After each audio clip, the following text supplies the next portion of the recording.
Welcome to another In Wheel Time podcast, a 30-minute mini version of the In Wheel Time car show that airs live every Saturday morning, 8 to 11 a.m. Central.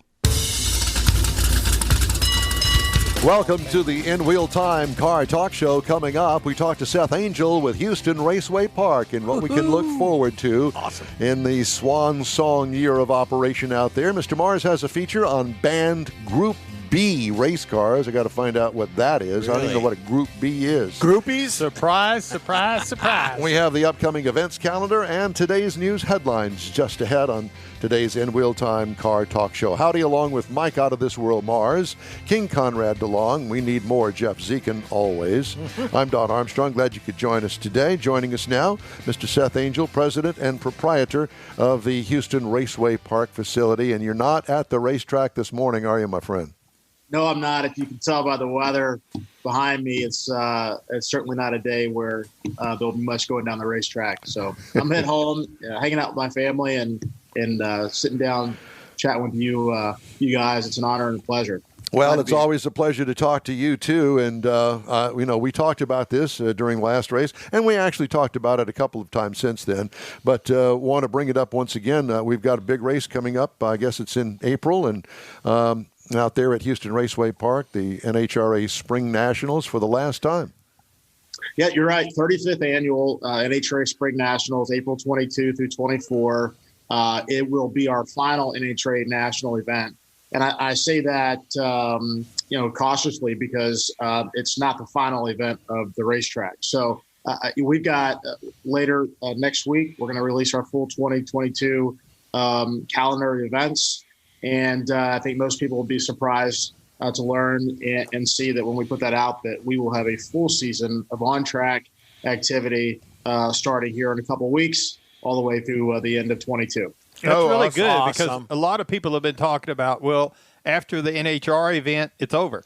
But then some other people are saying, no, it's going to run the full year. So it's good that you're going to put that out there.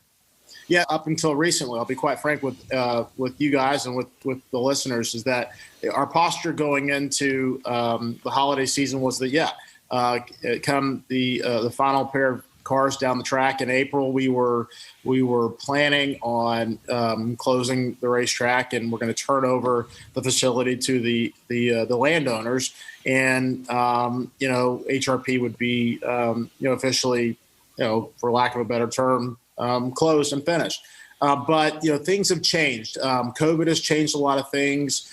I think people need to understand that the reason we sold the racetrack, and we didn't sell the racetrack. Let's be honest. We sold the real estate, and that's exactly what it was. And it wasn't a result or a function of the racetrack not performing or not doing well, or the Angel family not interested in running and promoting NHRA drag racing any longer.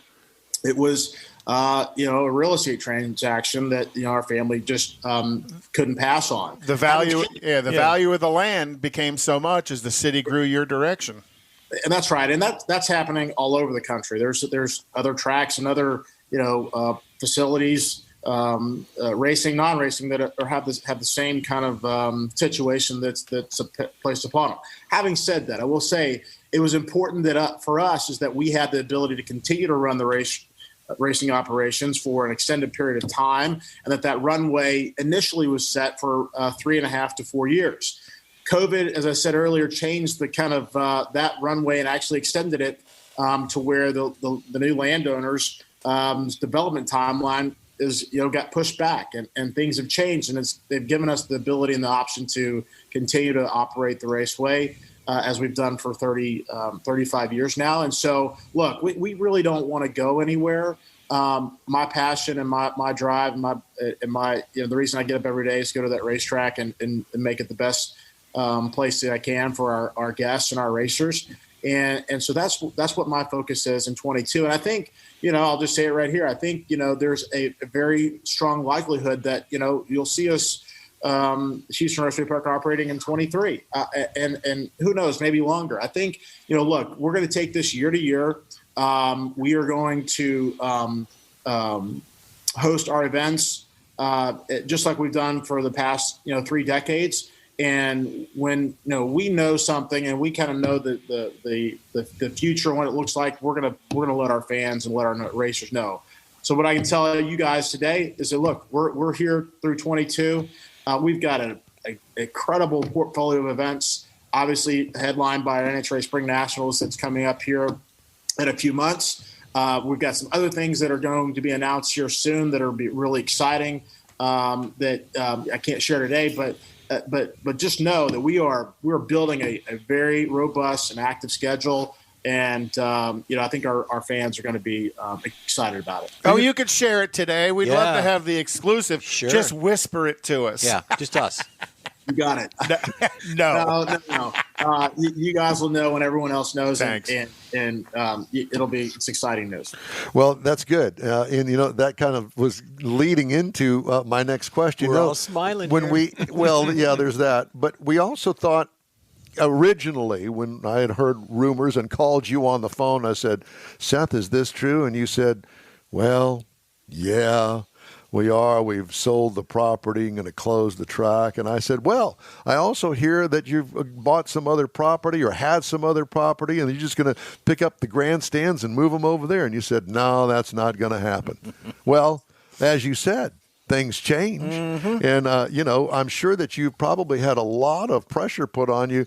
Oh, Seth, we need to have a place to race out there, a full quarter-mile drag strip on the professional side that's got run-out area for 330-mile-an-hour cars and that sort of stuff. And I'm thinking, well, maybe somebody that has more influence than the In Wheel Time Car Show went, come on, brother, we can do this. We'll help you out. We just need a place to race. There you go. So I've heard those rumors. And look, I can tell you guys with absolute certainty that our family, our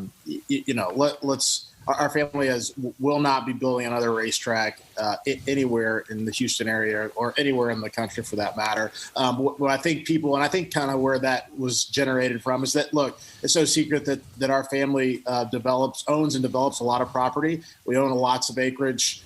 On the north side of town, that potentially, I guess, you could make an argument that, you could put a racetrack there. But no, that's not what it's there for. It'll be developed into in other ways. So I think that's where that came from. Look, we understand and we get it. We've got a great place in Baytown, Texas, that's supported by thousands and thousands of fans in the city and the county, and we are just really focused on delivering a 2022 season that everyone will remember. Well, and you're nationally known as the place that records have fallen year after year after year after year. The air in Baytown, the track, you guys do such a fantastic job. I know NHRA has bragged about how good the facility is and how good the management team is there at the facility that runs it. We're lucky. We're lucky to geographically because our proximity to sea level and to mine shaft conditions and the opportunities for those conditions to be present during some of our big races has led to those incredible records. And that's having had said that, we've got a great leadership team at the raceway. Austin Hayward, who is our competition director, has been doing an incredible job the last few years in his role and really making sure that racetrack is as best it can be at all times. So has your historian gone through the years of competition there at the track to bring everybody up to date on what all the records are that have fallen there year after year after year? Yeah, we've got a file somewhere, and part of that is our plan is when we start really pushing the NHRA National event here in come April, we'll start to kind of throw these things out there, and so people can kind of have a history and a timeline of some of the most incredible moments that have taken place at Houston Raceway Park, and so that fans can remember and kind of relive those moments. Look, I can tell you the interest for the race coming up in April is the highest I've ever seen. Oh yeah, and we expect a full crowd, a sellout attendance, at least for Sunday, for Championship Sunday on the 24th, and fans are going to be in for a treat. I can assure you that. Well, what I'm hearing, and you said that the events are going to continue through 2022. Are you trying to hint to us that there may be a fall event for NHRA in Baytown? No. There will always be, there's one national event. That exercise that took place back in the early 2000s has been proven not to work, especially for us. They tried it in Dallas. It didn't work. NHRA national events, the dynamics and all, and the ins and outs of those events are such that it's hard to do two of them and make them work. And so our focus is on the one that we have in April. And past April, we've got a great lineup of events that you'll see when we release our calendar. I will tell you, one of the most popular events on our schedule is Texas 2K, right. Which comes in. It's over spring break in March. That event is on a trajectory, just keeps going up in attendance, the performance of the cars. This is a street race event that is really, one of our marquee events that we put on the schedule every year. Yeah, the Supercar Nationals, I think, is kind of what it's also side called is Texas 2K. And you're seeing some of those turbocharged Supras and Lamborghinis that are running in the high sevens, which is just mind-boggling for what is basically a street car. Yeah, technology is an amazing thing, isn't it? Yeah. So I have to ask you this. I'm doing everything I can to keep you employed. and I'm thinking, SA Consulting, Seth Angel Consulting would be something that I would throw out there to anybody that was an investor that wanted to open up a track here in Southeast Texas. That the ins and outs of that track and what it takes to run a successful quarter-mile professional drag strip, and the associated headaches that go along with not just the track itself, but the stands, the fans, the promotion, all of the things that are integral in making a successful event. So I'm thinking, SA Consulting just has a ring to it to me. Don, I can tell you, I consider you one of my close friends, and when I hang my hat up at Houston Raceway Park, hopefully many years down the road from now, when I hang my hat up, I don't plan on consulting in the motorsports industry. I think, look, I've been doing this for 17 years, which may not be a long time for some, but certainly it's been my entire career, and I've enjoyed it. I've been blessed by it, and been very lucky in the people that I've gotten to meet and associate and work with. And when that time comes, I will know that I've done everything I could to grow the sport, to make the sport better, and to deliver championship caliber racing to Texas. Okay, we'll switch gears here. Wait a minute. I just want to clarify. So nobody's told you to go west, young man? Like down Interstate 10 west? No. So again, there's been no conversations about me or the Angels, doing anything else outside of the acres we got at 2525 South FM 565. Okay. I just didn't know how well you like San Antonio. That was a long, nice way of saying no. Exactly. So I'm sorry to have to repeat this. Now I'm going to move on, and we're going to talk about the Spring Nationals. And, man, I'm telling you, there are huge changes in the professional ranks when it comes to team ownerships. Oh, yeah. New teams, teams that have been around for a while. What's happened to Don Schumacher Racing with all of his different Top Fuel and funny car entries, that it's all kind of split up? Yeah, so I think that's been obviously the hot topic, the hot story in the sport this off season. I think Don Schumacher Racing has been in the sport for a long time and still will remain in the sport. I think his stable of drivers, and I think things change, and people want to go out and do their own things, and Don, I think, was fortunate enough to allow his star drivers to kind of move out on their own and still remain in the sport at the same time. So, I can't speak for him, but the drivers are not leaving the sport. Don Schumacher is not leaving the sport. Just the makeup of it's going to change. And I think when, Don has a mega team and the number of cars he fielded, it was a massive operation that took a incredible amount of resources and manpower to do. And I think, I would think that Don is just getting to a point in his life where he was ready to kind of start to reduce that overhead and kind of, plan for the future. And I think, Don Schumacher races in great hands. Tony's back in a seat in a dragster, which is going to be incredible. He's the GOAT of Top Fuel. Let's be honest. And there's, it's great to have him back in the pits. And so, Leah and Matt going to Tony Stewart Racing in that operation, that's going to be a first-class, world-class operation, probably, at the levels that DSR was and is. And so, look, it's all exciting. It's all good. And we can't wait to bring them to Baytown here in a few months and showcase what they've got. What have you heard about Pro Stock? And I keep hearing rumors that that's going to change or go away or evolve into something else. I can tell you from conversations I've had with NHRA and some of the teams that, for 2022, and for our race coming up in April, Pro Stock is Pro Stock as it's always been, and there will be no changes, at least that I'm aware of, come April. Good. So we will see Pro Stock here in Houston in April. 100%. Yep. Pro Stock and Pro Stock motorcycle. Very nice.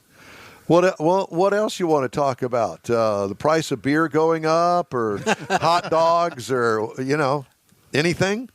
No, look, for us, I think if you look at the things that we're doing now, we just got finished. And I think this is kind of a big reason why we're kind of, staying around longer than what we think we were going to stay. And so we've got a lot of events that we do. Some are racing related, some are not racing related, such as, this magical Winter Lights Holiday Festival we just hosted over the last 2 months.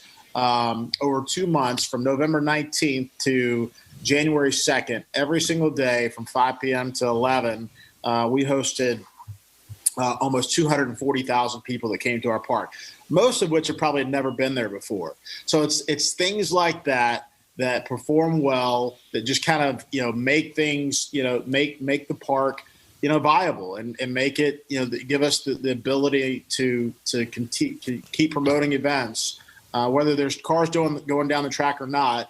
We are an outdoor venue, and we're very diverse in what we have and what we bring to the park. And so that's important for me, but for any venue to have just, you cannot get in a rut and think that you can do, your business model has to stay racing. We're not, and you'll see that when we put our schedule out. There's things that we're doing that are not racing related that do very well, probably better than the racing ones do. But that is what it is. So look, we've got 2022 is going to be a lot of fun. I've never been more excited in the 17 years I've been in the sport, in hosting and promoting events.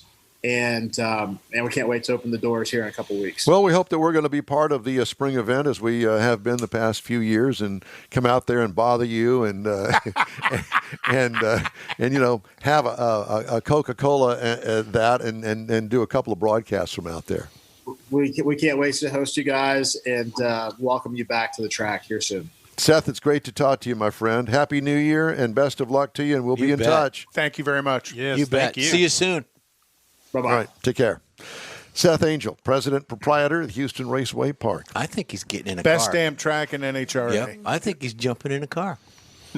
He's not jumping. I think so. I doubt that. Start his own team. But we do have something that we are going to jump into now, because Conrad's got the events calendar. And I did want to start off by saying that, Craig, the Prince's drive-in guy, died of COVID, unfortunately. Oh, no. And they closed the Prince's hamburger slot over there at the Sharpstown Golf Club, which is a city-owned place. So Craig found a new place called the Avalon Diner on 59 at the fountains out there. On the southbound service road of 59, just before you get to Highway 90, right here near the the studio. First Sunday of every month, and it's from 8 9 to 11, 9 to noon. 9 to noon. 9 to noon. Yeah. So tonight at 5 p.m., Brookshire Brothers Cruisin' in Montgomery, Texas.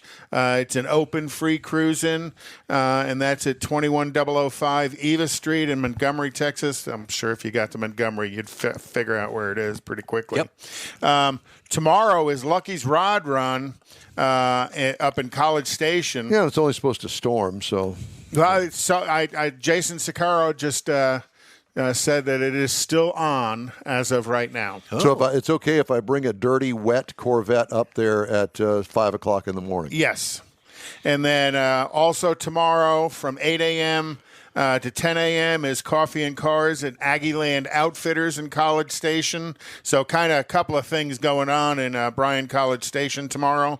And then also on the 9th, Cars and Cocktails at Little Woodrow's. And that's going to start at 11 to 3 p.m. up off of 2920 in Tomball. Then also on Sunday night, 4 to 7 p.m. is a Sunday night at Freddy's Steak Burger at FM 1960 in Eldridge. And then January 15th, and I did this because we had Buzz on the show. You know, we got to give Buzz his accolades. Grease the palm, so to speak. Buzz Tiberius. And that's Electrics and Exotics at the Hebrews Coffee House in Magnolia Circle. In Magnolia, and that is January 15th, 9 a.m. to 12 noon at Hebrews Coffee House. Perfect. Brews. Pretty creative name. Yeah, it is. I like it. All right. Now, Mr. Mars has banned Group B race cars. We like groupies. Group B. What do you, Group B? Well, what about Group Z? What is Group? Well, let me give you a little background. Please, here. I have them lost. So, road rallies, like we were talking with Sue about the Dakar, they've been pretty popular for a lot of years. So the federal organization that was in charge of that, FIA, was actually going through, they make changes just like NASCAR and NHRA does and classes and everything. So back in the early 80s, they were doing some changes because they had trying to build up the system, get more cars involved. Mm-hmm. So in 1982, they first introduced the Group A, Bs, and Cs. Now the Group A's were the ones that came from the factory, four-door vehicle. I mean, had 4 seats. They had to build 5,000 a year to qualify to be in the racing. They were kind of limited, on what they could do with the vehicles. Now, the Group B, because they wanted to get more people and some of the smaller OEMs involved in it, you only had to build 200. And you could have 2 seats. And so there was a lot of things you could do. There really was no limit. In fact, in 1981, those cars were producing on average 250 horsepower, and they went up to like 500. By the time they got to 1986, they were putting out over 500 horsepower in these cars. In a 2,000-pound car. At the most, because they didn't have any limits on what they could do as far as weight and stuff. Now, Group C was back to where they could be slightly modified, so they were a little bit more modified than Group A, but B was just totally out there. You could do just almost anything you wanted. Somewhat unlimited. Yeah. Somewhat unlimited. The Ford RS200, the Renault R5 Turbo. Absolutely. The turbos, you could do that. The all-wheel drive, the Audi four-wheel Quattro. drive. All of that stuff. And that's really where they really got into a lot of speed. And these rallies that they were doing back then, the closest thing we have now that I've seen is the race Earl of Man. Isle of Man. That's what it is. Earl's his brother. Yeah, they're blowing through these roads on these motorcycles and cars. You kind of said that with a deep Texas accent. I think what you're saying is Isle of Man. And what he said. And they're racing on city streets. City streets, highways, and the spectators are standing on the curbs. Oh, yeah, in the way. In some instances. And that's kind of where this category Group B went. I mean, these boys are flying in these cars, and they had a few accidents. Well, obviously, some drivers got killed. Less than COVID. He's got a cow catcher on the front of that. Yeah. But they actually had a wreck that I was trying to find the exact date of it. But anyway, so they had the wreck. The driver lost control of the vehicle. Trying to swerve to miss a small group of people, ended up losing control and going through a big group of people. Like 30 people were injured, and that was the one that really put the nail in it. They'd already had several drivers that got killed in these wrecks, kind of like the Isle of Man. Isle of Man. Is that? Did I say it Would right? would that be like the aisle that goes down between the pews in a church? No, the Isla. Or is it a British way of calling it an island? I'm going to go with the Isla of Man. Isla. Anyway, so after 3 years of people getting killed and maimed with these race cars, they banned them. Isla of Man. Yeah. But those cars are still out there and quite They collectible. are, and there's a lot of people that still they where they can they race them, but and actually some people are still building them, but they're also modifying them to try and fit in some of these other categories to where they're not just totally unlimited. You know, they're trying to restrict them with the size of the turbochargers. I actually have a photograph of one of the wrecks that kind of helped it. Would you pull that off the wall over there and bring it up here so we could show it? Yeah, just pull that off the wall. Hand me that, and then hand me that, and then Jeff could put up my camera here, and then you all could see it at home. This was the Isla of Man. Can you see that? This was the Isle of Man wreck. Can you see that? It's the Isle of Red. No. That's the Isle of Woman. No, we're not going to go there. Send your comments and complaints to info. It looks like a dirt track race up in Illinois or something. It's a good one. Well, I mean, they got them upside down and everything. I've posted a couple of these Group B cars on Unicorn Hunting. I did the Ford RS 200. Yes, that was one of them. I It was did very the popular. Lancia Stratos. So those were true production cars that ended up. Didn't they race that Mercure that you and I were talking about? XR4 Ti. Yep. Yeah, I thought so. And the thing was, they only had to build 20 of them. Well, before you put 20 of them together for the team, well, they had to build 200 of the car, but 20 of them were specifically for that model, track, for the race, and they would just build them all for the track. You know what I wish that they'd come back with? IROC racing. Oh, yeah. International Race of Champions. Well, they don't tried do a little IROC bit about that. They still do something called ROC, R-O-C, which is Race of Champions. Right. Which they do off-season. But where IROC was one brand and everybody raced, generally it was more NASCAR stuff and maybe one or two road events. I think it was more circle track events than anything else.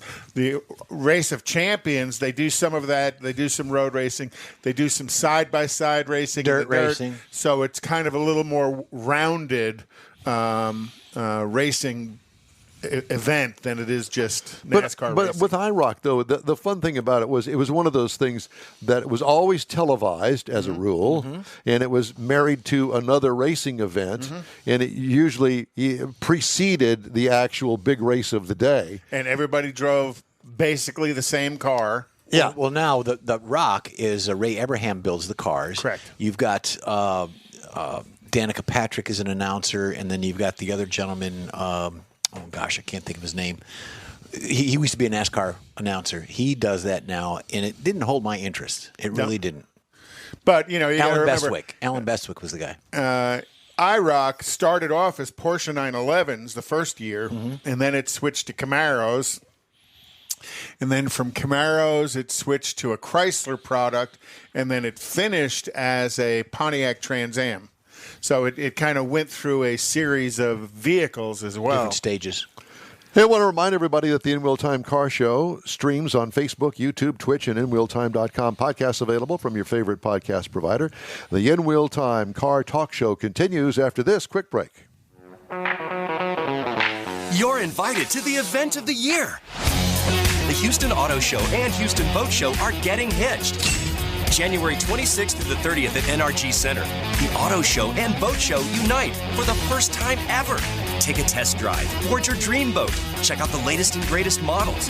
One ticket gets you into two great events. The Houston Auto and Boat Show, January 26th through 30th at NRG Center. Tickets at Ticketmaster.com.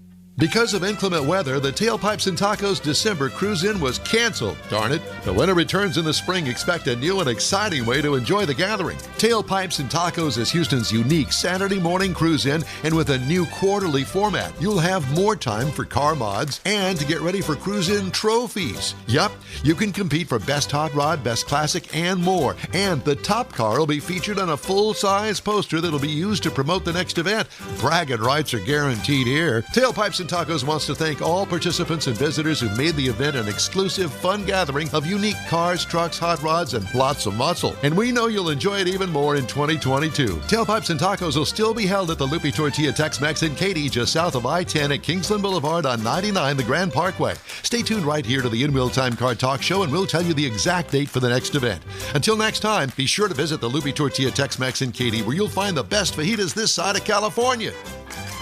That's it for this podcast episode of the In Wheel Time Car Show. I'm Don Armstrong, inviting you to join us for our live show every Saturday morning, 8 to 11 a.m. Central on Facebook, YouTube, Twitch, and our InWheelTime.com website. Podcasts are available on Apple Podcasts, Spotify, Stitcher, iHeart Podcast, Podcast Addict, TuneIn, Pandora, and Amazon Music. Keep listening, and we'll see you soon.